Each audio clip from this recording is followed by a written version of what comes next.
Shalom and welcome to another in our series of podcasts from Temple Beth Am, a dynamic center for conservative Judaism in Los Angeles. This is a recording of a Shabbat teaching by Rabbi Adam Kligfeld. A lot of things happen in a Hama'alot service in a short period of time. A lot of themes that are brought up. We try to bring in themes from the liturgy, which we've done, themes from the Torah reading, themes from the season. And speaking of the season, I want to do something a little bit briefer than I had in mind originally, as we're within a couple of weeks of the new year. Philosophers and physicists, and also regular peons like us, disagree or at least chat about whether or not in our reality time is everything or time is nothing. Because it seems like it's one or the other. It's everything because it's the force that we can't impact or stop no matter what we do. It seems immutable. It seems inevitable.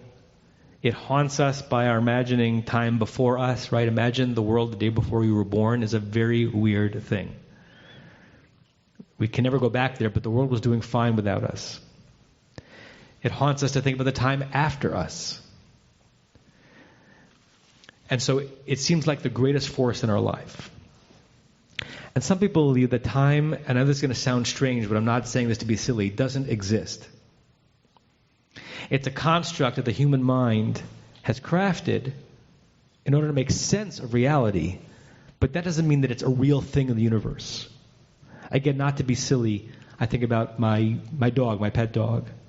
He's living the same universe we're living in, but there's no sense of time. Right? Every morning he wakes up, he's not thinking about it as today versus yesterday or tomorrow. Does that mean because he's not smart enough to know what time is, or maybe because we invented time to make sense of our processing through the world? But it's not a real thing. On some level, our Jewish tradition, and particularly in a quote that I'm about to share with you by Lord Jonathan Sacks, suggests that time is powerful, is real, and we can overcome it on some level. How? Lord Jonathan Sacks of blessed memory says, forgiveness breaks the irreversibility of the past. I'll intersperse here. The past is so fixed for us because that's what it means to be the past. It happened, it can never not happen.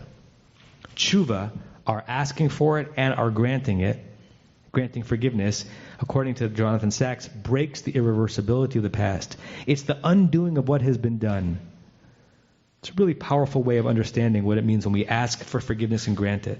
We take something that happened and the aftermath of what happened and how it is impacting us and others, and either by the work that we've done to earn someone's forgiveness or the beneficence by granting it, we actually retroactively change the impact of that thing in the past, which means that our present tense is wildly different as a result.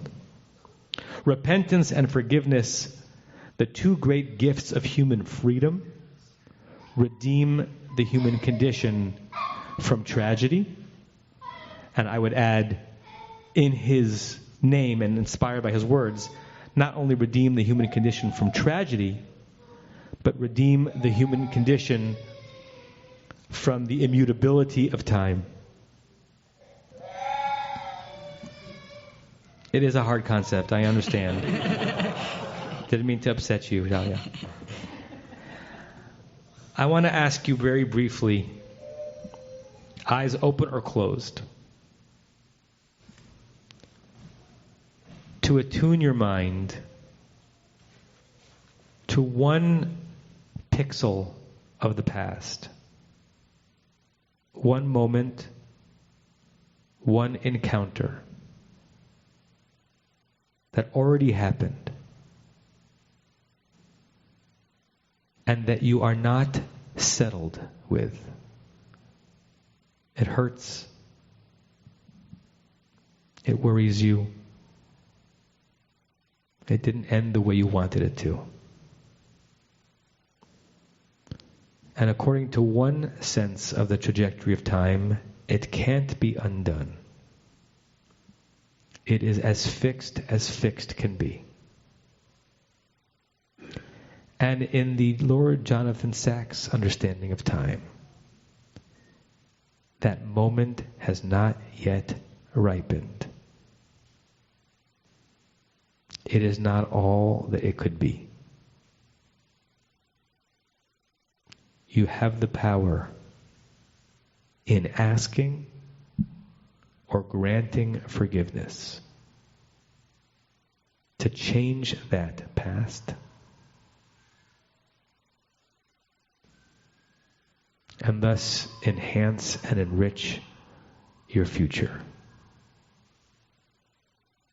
If you walk out of this room with the confidence and the will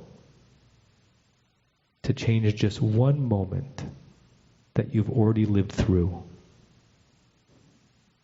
so that the moments you're about to live through are sweeter, it will have been a productive tefillah.